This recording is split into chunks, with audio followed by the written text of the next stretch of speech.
welcome back to Resilience Build. My name is Jake, and today we're going to go from tuning with Knocksense to start tuning with some Knocksense. Knocksense by Viatrack is a standalone electrical device that uses an LED to flash whenever knock is detected from your vehicle's stock knock sensor. Knocksense uses the Bosch knock sensor found on many rear-wheel drive Volvos, such as the 240, the 740, and the 940. But this knock sensor was also used by multiple European automakers and can be modified to fit almost any engine. Knocksense is not only a helpful diagnostic tool, but it also allows you to monitor knock when dialing in the ignition advance on your engine, which is exactly what I'm going to be doing on my Volvo Turbo Wagon. Alright, next up, let's check out everything included with the Knocksense, including a more detailed look on exactly how it works. My Knocksense came in by mail, which included the Knocksense and related equipment in a plastic bag, including the instructions on 2 pieces of paper. Now, while the packaging isn't a visual masterpiece, all the equipment was snugly packed and I didn't receive anything broken, and the paper was easily legible. In the packaging, we have the Knocksense module, the adapter, and LED with some extra wires to set up the positive 12 volts and a ground wire. Alright, so first up we have the Knocksense module itself. As you can see, it is labeled for all the wiring necessary to get the LED to flash when knock is detected. It is just a small, light, black ABS housing with the center section being the gates to allow for simple wiring. On the back here you'll see there's going to be 2 screws that'll hold the backing plate on there, and then tape's just holding that right out of the box until we ultimately set up the threshold potentiometer, which is the white and blue looking screw on the bottom left hand side that you can see there. The potentiometer itself has 270 degrees of rotation, so be sure not to over rotate that, as it does not appear like it can take a lot of torque and could probably easily break. Here's one of my favorite features of the Knocksense, and it's this gated electrical setup. So the wires just slide right in on the bottom there. You're going to need a small screwdriver to open up that gate.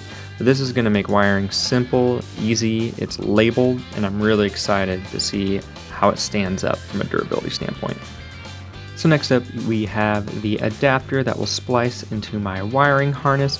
What I like about this white connector is it's got the OEM feel, fit, and finish, and it will even retain the knock sensor signal going to my ECU to ultimately retard the timing when a knock event happens, but it will also flash the LED to tell me when it happens. These 2-pin connectors are very simple to use. They just have a small metal tab on top that you just clip down to connect or disconnect, and included in the wiring is the signal and the braided shield that you'll have to funnel in from the engine bay and then wire into the Knocksense.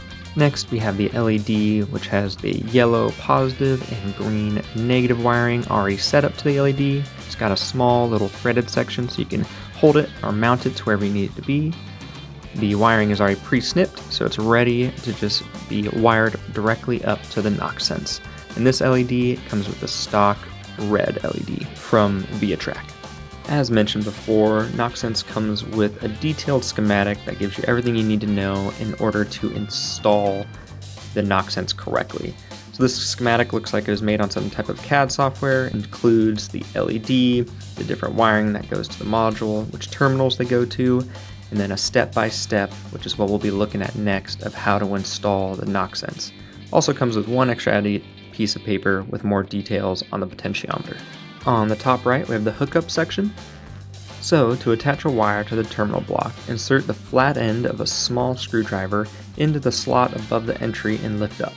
The wire entry will open, insert the wire, and release the tool. This is a really simple way to wire things in. My only question is it durable?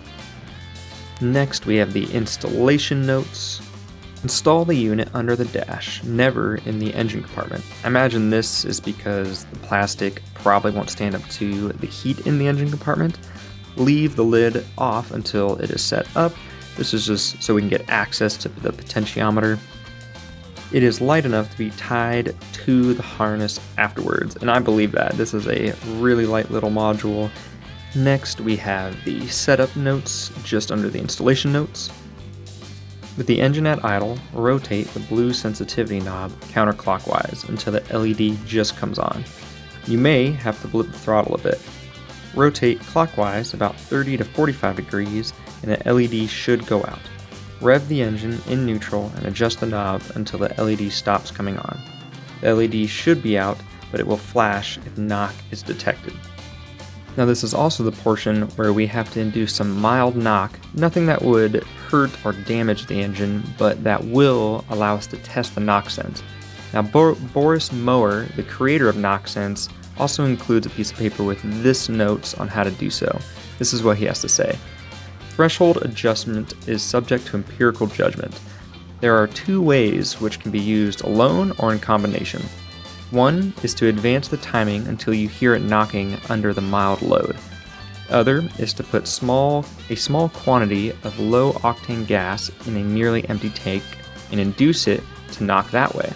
In either case, it should not take much of a load under these conditions for knock to occur. At this point, you should adjust the threshold potentiometer inside the Knocksense so that the LED flashes with knock. And lastly, we have the signal connection instructions. Unplug the knock sensor and plug in the supplied adapter into the knock sensor. Plug the original knock sensor cable into the remaining connector. Connect the signal cable from the adapter to the Knocksense unit. For the final portion of this product review, we have the cost. The cost of the Knocksense depends on the configuration, and there are three configurations. You have the Knocksense standalone, which is $55. You have the Knocksense standalone with the Y connector, which is what I bought for $60. And then you have the Knocksense MS for $70, which is configured to connect and work with your Megasquirt standalone ECU. And it will also work with other standalone ECUs. You can also modify the LED to have a blue, amber, or white for an extra cost of either $1, $3, or $5. And Boris will also sell you a working knock sensor for $25. So, if you decided to completely kit this thing out and get the Knocksense MS with a white LED and a knock sensor, you would be out the door for $100 for shipping and handling. And shipping and handling for me cost $18. So for $118, you can get a complete standalone setup for your standalone ECU for under $200. You can find all of this information and more on viatrack.ca.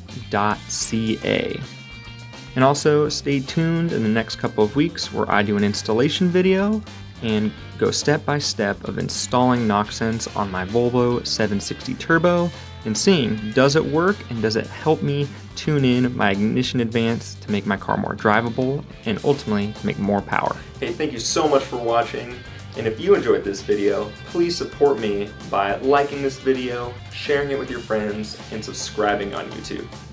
You can also follow me on Instagram @ResilienceBuilds to get every update, including everything on Von Burgundy, and as always, have an awesome day.